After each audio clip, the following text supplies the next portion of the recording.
আরে আমি থাকতে আজকে কেউ নামাজ পড়তে পারবে না। আরে দাঁড়াও, তুমি নাকি আজকে নামাজ পড়েছো? তাহলে এই নাও তোমার জন্য এটা পুরস্কার। আরে বন্ধুরা, তোমরা যদি এই ছবিটিকে ভালোবেসে থাকো তাহলে ভিডিওতে লাইক করে চ্যানেলটিকে সাবস্ক্রাইব করে দাও। আরে ইমাম সাহেব তো সবাইকে মেরে ফেলছে, তাড়াতাড়ি এখান থেকে ভাগো। আরে বাচ্চারা, তোমরা আমাকে দেখে কেন দৌড়াচ্ছ? আরে হুজুর সাহেব, আপনার কাছে আমরা দাঁড়াবো না, কারণ আপনি সবাইকে মেরে ফেলছেন।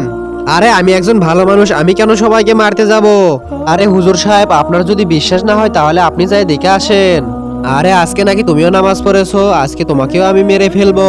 আরে মৌলানা সাহেব, আপনারা তো সবাইকে নামাজ পড়া শিখান, রোজা রাখা শিখান, ভালো ভালো কাজ করা শিখান, তা আমাকে মারবেন কেন? আরে দাঁড়াও, আরে তুমি কে? আর ওই বাচ্চাটাকে কেন মারছো? আরে মৌলানা সাহেব, আপনার সব নামাজি মানুষকে আমি মেরে ফেলবো। তুমি কে? আমি হলাম শয়তান। আচ্ছা, তুমি আমাকে মারবা? আউযুবিল্লাহি মিনাশ শাইতানির রাজিম। কে কে আল্লাহকে ভালোবাসো কমেন্টে বলে দাও।